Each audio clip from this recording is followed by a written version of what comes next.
अस्सलामुअलैकुम and welcome back to my another video. उम्मीद करती हूँ सब खैर खैरियत से होंगे। मैं भी अल्हम्दुलिल्लाह बिल्कुल ठीक। जैसे कि मैंने आपको बताया था कि अब रमज़ान की सफाइयाँ हमारे घर में हो रही हैं, तो हम लोग हर छोटी छोटी चीज़ को भी पकड़ के अच्छे से साफ कर रहे हैं। दिस इज़ नॉट छोटी बट मेन चीज़ है, ये जो होती रहती है हर घर में, हर दूसरे तीसरे हफ्ते इसको सफाई इसकी बहुत ज़रूरी होती है। तो मैंने कहा नहीं यार, तो सारी फ्रिज अच्छे से साफ करनी है, इसको नंगा करना है और थोड़ी देर के लिए सूखने के लिए भी छोड़ देना। अच्छा, एक दफ़ा हमारी फ्रिज ख़राब हुई थी तो मैकेनिक अंकल आए थे, तो उन्होंने मुझे बात कही थी कि बेटा आप जब फ्रिज साफ़ कर रहे हो तो कोशिश किया करें कि स्विच उसका ऑफ हो जाए और फ्रिज ऑफ हो, तब आप उसको अच्छे से साफ़ करो। और ये छोटे छोटे सुराख होते हैं ना, इनमें कोशिश किया करें पानी के ना ही जाए। फ्रिज साफ़ करने के बाद हमारा आज आया हुआ था ओरिफ्लेम का पार्सल, तो हमने सोचा क्यों ना इसके भी साथ हम अनबॉक्सिंग कर लें। मैं ज़्यादा ब्लेंडर नहीं मारने वाली, तो जो जो ये यूज़ करता है ओरिफ्लेम का उसको तो पता है कि कितनी अच्छी प्रोडक्ट्स होती हैं इनकी, और देर से ही पर अच्छा इफेक्ट इनका होता है। जो अच्छी चीज़ होगी ना वो कभी भी इंस्टेंट आपको कुछ भी रिजल्ट नहीं बताएगी, थोड़ा टाइम तो लगता है। और जो फेक चीज़ें होती हैं वो तो एकदम ही आपको ऐसे गोरा चिट्टा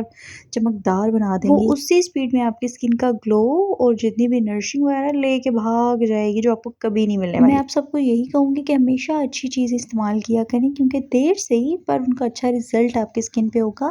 वो आपकी स्किन को डैमेज नहीं करेंगी। और सबसे मेन जो है आपकी स्किन के लिए सन ब्लॉक है। अगर आपके पास सन ब्लॉक है या आप सन ब्लॉक यूज़ करते हैं तो वेल एंड गुड है। बाकी हमने कुछ मेकअप प्रोडक्ट्स मंगवाई थी, जिसमें फाउंडेशन, यार इतना मज़े का, इतना अमेजिंग फाउंडेशन है, मैं आपको क्या ही बताऊँ। मैं हाईली रिकमेंड कर रही हूँ उनका फाउंडेशन। वन टोन स्किन कर देती है आपकी, और लगता ही नहीं है कि आपने अपने फेस पे कुछ अप्लाई किया हुआ, इतना नेचुरल लुक दे रही होती है। So I don't want to be cheapo, but एक दफ़ा मंगवा के ट्राई करके देखने में क्या हर्ज है। डू द ड्यू यार। और जो अब हम करने जा रहे हैं ना, वो सबसे मैं कहती हूँ दुनिया का बड़ा ब्लंडर है। हम बना तो केक रहे थे और कंटिन्यूसली इसके पीछे हम हंसी जा रहे थे। मैं आपको रिकॉर्डिंग सुना नहीं सकती, बट हम कंटिन्यूसली हंस रहे थे। पहले तो हमने बड़ा कुछ प्रिपेयर किया कि ऐसे ऐसे ऐसे ऐसे वीडियो बनाएंगे, बट जब हम लोगों ने प्रोसेस स्टार्ट कर लिया, हम लोग ना तो हंसी बंद हो और ना ही हमारे करतूत। बिकॉज देसी फैमिलीज में जब लड़कियां शुरू होती है ना कुकिंग करने, वो नहीं ये चेक करती कि इतना या ऐसा, ना ना ना, अंदाजे में सब कुछ जा रहा होता है। और ये मैंने काफी अच्छे से वीडियो बनानी थी, बहुत प्रॉपर तरीके से, बट जो हमने इसमें ब्लेंडर मारे हैं, तो मैं नहीं चाहती कि आप लोग वो देख के कॉपी करके वैसा बनाने की कोशिश करें। But cake was so good. तो ये केक हम मम्मी की बर्थडे के लिए बना रहे हैं, और हम उनको कह के गए थे अम्मी केक इतना अच्छा होगा ना कि आप देखती रह जाएंगी। और हमने ऐसा केक बनाया कि वो देखती रहेगी। तो खैर फिर मेरा दिल किया कि क्यों ना मैं अपने डिस्कार्ड किए हुए मेकअप को थोड़ा यूटिलाइज ही कर लूं। जो मुझे जानता है वो ये भी जानता है कि I am not makeup lover. मुझे हैवी मेकअप बिल्कुल नहीं पसंद, और ऊपर से मेरे मियाँ साहब को भी मेकअप बिल्कुल भी नहीं पसंद, तो उसकी वजह से तो मैं मेकअप करती ही नहीं हूँ। मेरा जस्ट मस्कारा और ग्लॉस होता है। और मैं अक्सर मेकअप ट्यूटोरियल देख भी रही होती हूँ, तो मुझे इतनी हैरत होती है कि यार इतना मेकअप भी अपने फेस पे अप्लाई करके कैसे इतना कम्फी रहते हैं। मैं तो एक चीज लगा के 7100 दफा उसको धोती हूँ कि यार नहीं, अभी भी रहता होगा, अभी भी कहीं ना कहीं होगा जो मुझे नजर नहीं आ रहा, माइक्रोस्कोप पे नजर आएगा पर मुझे नहीं नजर आ रहा। अब आप सब ये देख के हैरान होंगे कि हाँ मेकअप नहीं करती और सारा कुछ, लेकिन ये सब कुछ मेरी सिस्टर इन लॉ के करतूत हैं।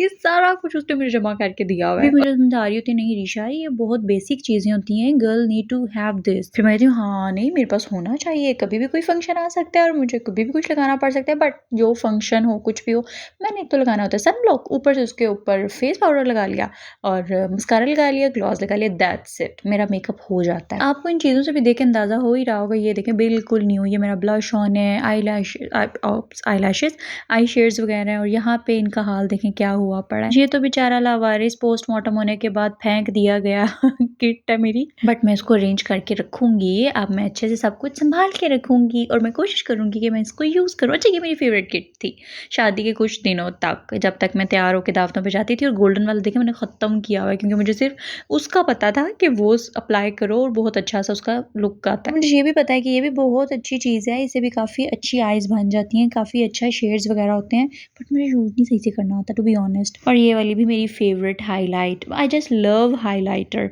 शादी के वही उन्हीं दिनों में ये भी मैंने बहुत यूज़ किया हुआ है, बहुत सिर्फ उन्हीं दिनों में किया हुआ है, इसीलिए अभी तक बिल्कुल न्यू है। और ये भी आप ही ने मुझे दिलवाया हुआ है, उन्होंने ही लेके मेरे लिए रखा हुआ है, मुझे दिया हुआ है, तो बट जो कि मैंने अभी तक यूज़ नहीं किया, सॉरी आपी। खैर बाकी हम आ जाते हैं अपने बाकी मेकअप की तरफ। यार मेरा यही सब कुछ है, मैं क्या आप लोगों को बताऊं जिसका मुझे खुद भी नहीं पता, तो पर बखैर बर्दाश्त कर लो, देख लो। तो ये है मेरी आई आंखों पे लगाने वाली कोई किट है भाई, आंखों पे इसको लगाते होते हैं मेकअप करने के बाद। और अच्छा, ये बहुत अच्छी प्यारी सी है, छोटी सी है। तो यूज़ तो खैर मैंने ये भी नहीं की, बट मुझे प्यारी सी लगती है, क्यूटू सी लगती है, जो कि अभी देखिए मेरे से पकड़ी भी नहीं जा रही सही से। तो ये काफ़ी अच्छे इसके भी शेड्स शेड्स होंगे मैंने यूज़ नहीं की, तो लेकिन मुझे बहुत प्यारी लगती है, क्यूट सी। अच्छा, this foundation is really really amazing. मैंने कुछ अर्सा ये यूज़ किया है शादी के दिनों में, तो अच्छा इसका भी टेक्सचर्स होता है। तो अच्छा ये देखिए मेरा घुमा हुआ था, ये पिन्स रीश वाली घुमी हुई थी जो कि इसमें से निकली हैं, और मुझे मेहंदी भी नहीं लगानी आती, तो मैंने स्टिकर ज़ैन से मंगवा के रखे हुए होते हैं, जो कि देखें ख़राब हो चुका है। इस साल फिर मंगवाऊंगी और फिर लगाऊंगी मैं मेहंदी। बाकी तो ये चीज़ें आप देखते रहे, मेरी पिन्स वगैरह, ये लैशेज़ जो कि मैंने यूज़ ही नहीं की हुई, ली थी मैंने एक फ़ंक्शन पे जाना था, बट मुझे पता था मैंने गंद ही करना है, तो इससे अच्छा इसको ना ही मैं यूज़ करूँ, अपनी लैशेज़ से ही काम चलाऊँ। तो ये सारी चीज़ें हैं मेरी, और ये सारा मैंने ब्लेंडर किया हुआ है इसके अंदर भी। और मैं सोच रही हूँ कि मैं एक बैग भी लूँगी सेपरेट, जिसके अंदर सारी चीज़ें अरेंज करके रखूँगी, क्योंकि मुझे शौक नहीं है ना इन चीज़ों का, इसीलिए मैंने इनको ऐसे ही फॉर ग्रांटेड लिया। बट मैं अब शौक डेवलप करूँगी अपने अंदर, और मैं कोशिश करूँगी, मेकअप मुझे करना आता है, मैं कर लेती हूँ मेकअप दूसरों का, अपना नहीं मेरे से किया जाता। लाइक मुझे लाइनर लगाना ही नहीं आता। लाइनर लगाने के बाद एक आंख दूसरी आंख से कभी भी मैच नहीं हुई मेरी आज दिन तक। बट मैंने उस चीज़ का भी जुगाड़ नहीं लगाया था कि लाइनर लगा के फिंगर से उसको रब कर लिया, मतलब इतनी अच्छी सी फिनिशिंग आ जाती है। आपको एक्यूरेट लाइनर तो नहीं होता, बट इतनी अच्छी सी फिनिशिंग आ जाती है, तो लगता है कि आपने लाइनर भी लगाया हुआ है और आई मेकअप भी आपका हुआ हुआ है। अच्छा, I just love my nails and nail polish, but जब की ज़रीश होने वाली थी तब से लेके आज दिन तक मैंने नेल पॉलिश नहीं लगाई। कॉज प्रेगनेंसी में मैं 5 टाइम नमाज़ पढ़नी होती थी, तो इबादत करनी होती थी, वैसे भी इबादत होती है, बट प्रेगनेंसी में मैंने कोई भी अपनी नमाज़ जो है वो ज़ाया नहीं होने दी। सारी नमाज़ें मैंने 5 वक़्त के पास अल्हम्दुलिल्लाह पढ़ी हैं, और सबको मैं यही मशवरा दूँगी कि हर टाइम पढ़ा करें, बट प्रेगनेंसी में आपको थोड़ा सेंसिटिव सा पीरियड चल रहा होता है, उसमें ज़रूर अपनी जो है इबादत को आप रूटीन से रखा करें, ताकि जो आपका बेबी आपके अंदर बन रहा होता है, तो उसकी भी वैसे ही तरबियत होना वहीं से ही स्टार्ट हो जाती है। उसके बाद अल्लाह ज़िंदगी दे, मेरी बेटी को ज़रीश हो गई, फिर उसके बाद से मैंने लगाई नहीं नेल पॉलिश, मुझे इतनी फुर्सत ही नहीं आई, इसके ही चोंचले नहीं ख़त्म होते। और सब मेरे पे हँसते थे कि एक दफ़ा बच्चा हो जाए ना, फिर देखते हैं कि आपके चोंचले जाते कहाँ पे हैं। और मैं हँसती थी, मैंने ओह नहीं, मुझे इतना शौक है ना, मैं कभी भी नहीं नेल अपने काटने लगी। और एक दफ़ा ज़रीश को मेरा नेल लगा था मालिश करते टाइम, उसके बाद से मैंने कहा नहीं नहीं नहीं, नेल नहीं रखने जब तक थोड़ी बड़ी नहीं हो जाती, मैच्योर नहीं हो जाती। तो मैं आपको दिखाती हूँ साथ के, ये मेरी चीज़ों का हाल आप देखें क्या हुआ पड़ा है। बेचारियाँ लावारिस हुई पड़ी हुई थी, तो इनका क्या हशर नशर हुआ हुआ है।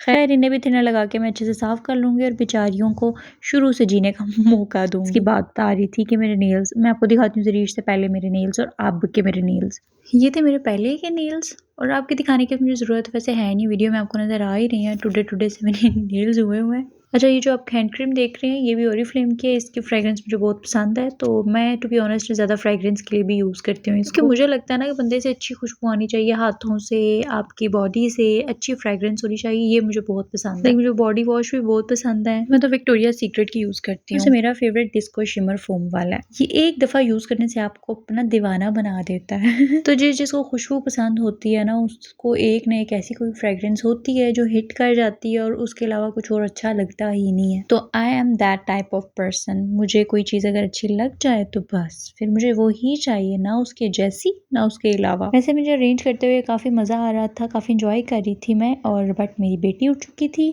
तो बस अब मैंने मुकाने वाली बात करनी थी। उसके बाद जो मेरा बाकी का मेकअप था ना, वो मैंने उठाया और ठूसा दोबारा उस बैग के अंदर। अनफॉर्चुनेटली इन लोगों के पता नहीं कोई नसीब ही माड़े हैं कि इन लोगों को भी ठीक करने का मुझे टाइम ही नहीं मिलता। खैर इसको मैंने दोबारा बैग में ठूसा, जिप की बंद, और अब ये कहानी फिर सही। This is me for all today, thanks for watching. Okay जी, अल्लाह हाफिज़।